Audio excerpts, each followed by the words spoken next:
Today we're going to do the 8 books tag middle grade edition. Hi, my name is Jonathan. This is Mr. Pearson Talks Books. A little bit ago, I did this tag where I went through and talked about 8 different books that fit 8 different prompts. And so I thought it would be fun to do that same thing, but stay specifically with middle grade books. So I have 8 prompts here, and I chose a title that I think fits each one. Some of these middle grade books are recent ones, some of them are classics. All of them, with the exception of one, are books that I think you should read. So first up, the first prompt is a book everyone should read. And for that, I chose the book Amari and the Night Brothers by B.B. Alston. Now this is the story of a girl named Amari who lives with her mom, and she's having a really rough day. She's been having a really rough little bit of time, particularly since her brother Quentin went missing. And they think, the police think that he was just another young black man who got caught up in some stuff and ran away, or, something else happened to him. They're not really that interested in trying to get to the bottom of it. But Amari is convinced something happened to her brother. And then one night, she gets a mysterious letter, and it turns out to be from her brother, telling her that she's being inducted into a secret society, and that's where he is. And now Amari finds herself in a world where there's fairies and monsters and aliens, and there's magic, and she has to compete with other kids who are also in this world, and she's competing for a spot in this school so that she can then find out what happened to her brother. Her brother, Quentin, it turns out, was a very high-ranking person in this world, and Amari knew nothing about it. If that sounds like Harry Potter, it kind of is, but it's like Harry Potter, but it's not. It's a really interesting, fun story to read. Amari is dealing with some self-doubt, and then she's got a friend who may or may not be a dragon. And there's a twist at the end involving some of the characters. Just fantastic book. It's the first one in a 4-book series. I think book 5 is going to be coming out before too long. The first 3 are really good. The 4th one was good, not as good as the first 3, but definitely check out Amari and the Night Brothers. Okay, second one here, a book that you didn't expect to love. And so for that one, I chose the book The Girl Who Drank the Moon by Kelly Regan Barnhill. And this is kind of a fairy tale, think like set in a world similar to The Princess Bride or something like that. There's a town that every year they choose the newest baby and they take it into the woods to sacrifice it to a witch. And by doing so, they are keeping the witch from hurting the town. It sounds pretty gruesome. Well, because it is. And meanwhile, there's the witch who goes every year because she knows, oh my goodness, these crazy people in this town are going to bring a baby out here and they're going to leave it, and I have to rescue the baby. She doesn't understand why they're doing this, but she goes and she rescues the baby, and she takes the babies to another village where they raise them. And one particular year, something happens, and they take the baby from her mother, who eventually ends up going crazy for obvious reasons. I mean, that's a pretty gruesome thing to do. But she makes a mistake, and she gives the baby moonlight instead of what she meant to give her. I think she meant to give her sunlight or something. And as a result, the baby became magical. And now the witch and all of her companions have to figure out how to raise this child. Meanwhile, there's all these other characters that are involved. There's a young man who something happened to him, and his face becomes disfigured, scarred up because of an incident that happened. And he gets married, and his wife is about to have a baby, or she does have a baby, and it just so happens that his baby is the one that's going to be sacrificed. And so he decides he's going to go out into the woods and kill the witch. And so all of these different things coalesce together. This book was fantastic. It won the Newbery Award, which is an award that's given to children's literature, the best example of children's literature of that year, something along those lines. And it was well deserved. This book was a phenomenal, wonderful read. It had every emotion you can imagine in there. There was so much excitement. In fact, this book could be on all of the rest of these questions except for one. But that was The Girl That Drank the Moon by Kelly Regan Barnhill. A book that disappointed you is the next prompt. And for me, that was Harriet the Spy by Louise Fitzhugh. And I chose this book because I didn't read it when I was a kid. Just for some reason I never did. They made lots of movies out of it. I don't think I ever saw the movie. I had a general idea of what the book was about. And then I finally read it. And oh my goodness, it was dreadful. It was just absolutely awful. Harriet is the worst character in the history of the world. So if you don't know the story, there's this girl named Harriet, and she goes around and she spies on her neighbors and her classmates, and she writes down things in her notebook. And truthfully, Harriet's a bit of a brat. Like she's a terrible child. Her parents don't really take care of her. She's got this nurse, and one day her nurse decides to leave, and that kind of triggers some stuff. But she's got this notebook where she writes down all of these observations, and many of those observations are very unflattering to the people that she's writing about.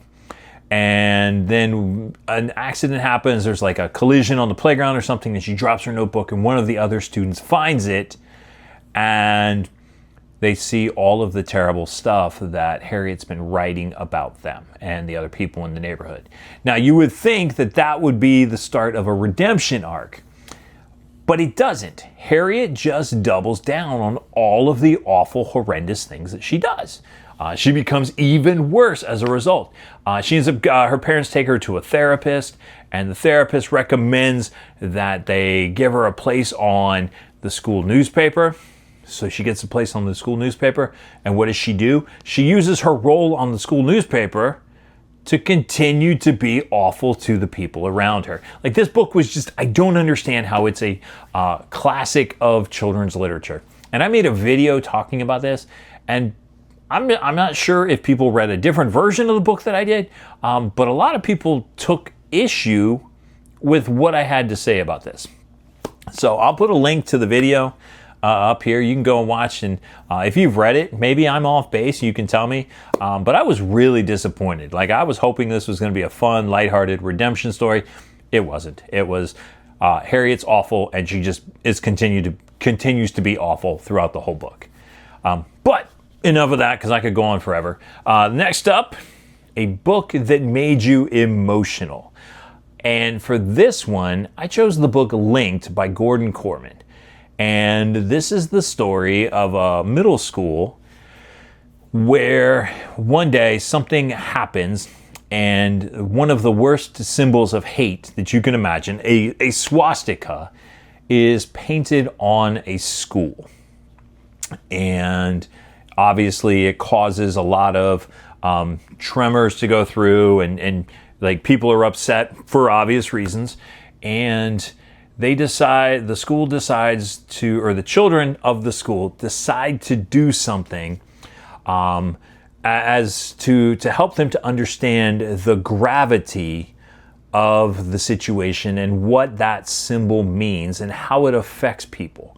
And so they did some research, and they found out the number of people that were murdered during World War II simply because they were Jewish, simply because one group of people decided that they were less than and wanted to eliminate them. So they began to make a paper chain, and they made links for this paper chain for every one of the, I think the number was 6 million or something along those lines, something absolutely incomprehensible. And the story gets out, and there's chains, and there's links, and there's things everywhere.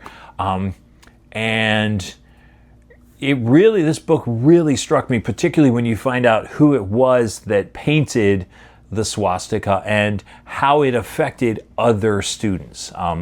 It didn't necessarily make me cry, but it really made me think. And the more I reflect on this book, the more I realize just how important it is that a story like that be told, particularly in light of the world that we live in today, where so many people are working so hard to make other groups of people, to dehumanize them and to make them less than, simply based on their ethnic background or their skin color or something along those lines.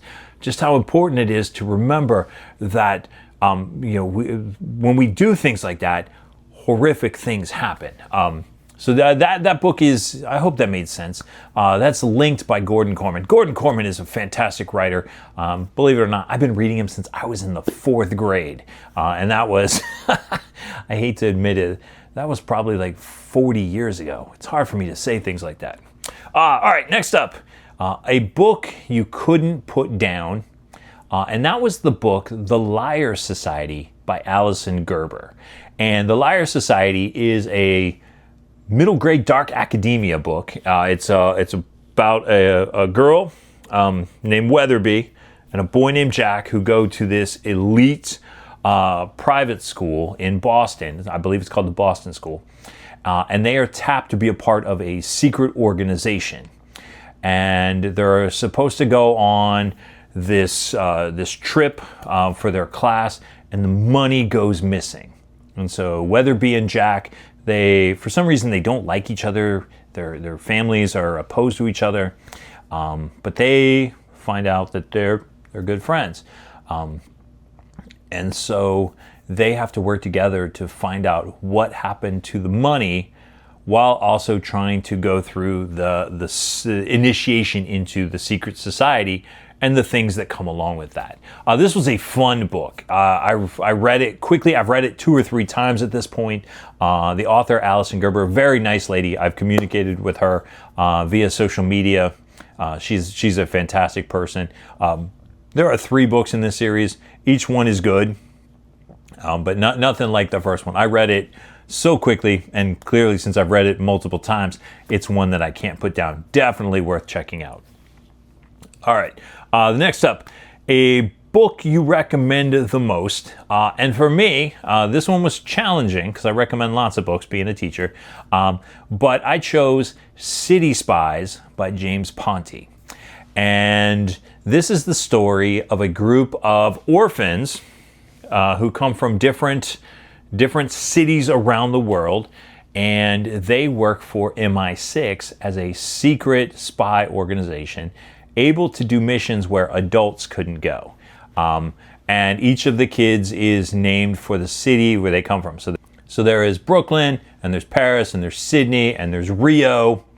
And I believe there's one Kat. I think she comes from Kathmandu. I think that's correct. And they all work for or they live with the guy who runs them, kind of their handler, whose name is Mother. And then it's a dad, but it's Mother. And it's a great series. It's so much fun. There are 6 or 7 books in the series now, 6, 7. And just each one seems to get better and better. And I was reading them and listening to them in the car, and I got to the end of the 6th one, and I was very sad because I thought the story was over. And then they came out with another one, and I believe there might be even one more coming. But yeah, definitely check out City Spies by James Ponti. And actually anything that James Ponti does. He also had a book called Framed, which was about a boy who works with the FBI. And there were 3 books in that series, and now there's the Sherlock Society. Anything by James Ponti is worth checking out. Next up, a hidden gem or an underrated book. Now this is a book that I mentioned just recently, and that is The Thickety, A Path Begins by J.A. White. And I chose this as an underrated gem because when I checked it out and I was talking to our librarians, they had, at the local library, they had never heard of the book. Like, they was on the shelf. I was like, hey, have you read this? And all of them were, no, I've never read that. So I recommend this. This is the story of a girl named Kira who lives in this kind of religious type town that is very opposed to magic. So much so that her mother was executed because they thought she was a witch. And Kira starts to find out that she might also be a witch, particularly when this weird bird with one eye, takes her into the woods known as the Thickety. Nobody goes in the Thickety. She went out there and she found her mother's grimoire and is able to do magic. And things kind of spin off from there. She's trying to investigate why her mother was executed. She's trying to deal with what happens the more she uses magic and the trouble that comes from doing that. Just a great book. It's a 4-book series. I've read the first 2. Wonderful stuff. The Thickety, A Path Begins by J.A. White. And then finally, a book you'll never stop talking about. And this happens to be my favorite book of all time. And that is When You Reach Me by Rebecca Stead. And this is the story of a girl named Miranda. They call her Mira. She lives in New York City at the end of 1970s, so like 78, 79. And she lives with her mom. And they are preparing, her mom's going to go on the $10,000 Pyramid TV show. And then one day, she starts getting these notes. And the notes are written to her. She finds them in weird places like her pocket or in a shoe. And you get these notes that are writing specifically to her that seem to be coming from the future. And so she's trying to deal with these notes, and she's trying to deal with changes that are going on in her life, like her best friend, his name is Sal. They're walking home one day, and Sal gets punched by a kid just randomly, and suddenly Sal doesn't want to be her friend anymore. And so Miranda has to figure out how does she deal with this. And there's also this weird guy, kind of a homeless guy who says things that are a little bit scary to her sometimes. He runs around naked. He sleeps under the mailbox. There's all of these things. And what you find out is that all of these pieces go together in this really beautiful and wonderful puzzle. It's kind of an homage to the book A Wrinkle in Time by Madame L'Engle. In fact, that book plays very heavily into this story, particularly with the time travel elements. They discuss that a lot throughout the story. And it comes together, and there's a chapter at the end. If you've read it, you know which chapter I'm talking about. That is just so devastating and so sad. I probably could have put this for the book that makes you emotional, but I wanted it for this prompt. I have read this book so many different times because I read it every year to my students at the end of the year, if I think that group is mature enough to handle it. And every time I get to that chapter, I have to steel myself to not break down in tears as I'm reading through that, because it is just so emotional. I know it's coming. I know what's going to happen when I get to that chapter, and I still, it's such a struggle for me to get through that chapter because of how devastatingly powerful that is. This book also won the Newbery Award. And rightly so. It is a phenomenal book. It is a book that I never stop talking about. In fact, I probably could have put this for every single one of these prompts, with the exception of a book that disappointed you, because I love When You Reach Me so much. So there you go. Those are the 8 books that I chose for the 8-book tag, middle grade edition. Let me know down in the thoughts, or down in the thoughts. Let me know down in the comments your thoughts on these books. Am I off base with Harriet the Spy, if you've read it? Or have you read any of these other books? I know middle grade's not a huge topic on BookTube, so a lot of these books may have slipped under your radar. As part of why I do this channel, I want to encourage people to read more middle grade books, among other things. But have you read any of these books, and what are your thoughts on them? Do you think that I should have swapped something out? If so, leave all that down in the comments. Let's keep this conversation going. If you haven't subscribed yet, at the time of this recording, I'm at 375. I would love to hit 500 subscribers before the end of the year. So if you could hit that subscribe button, that would be awesome. I'm going to put some videos somewhere on the screen so you can see some of the latest things that I've been doing, see some of the books that I've been reading and such. And as always, my name is Jonathan. This is Mr. Pearson Talks Books, and we'll see you next time.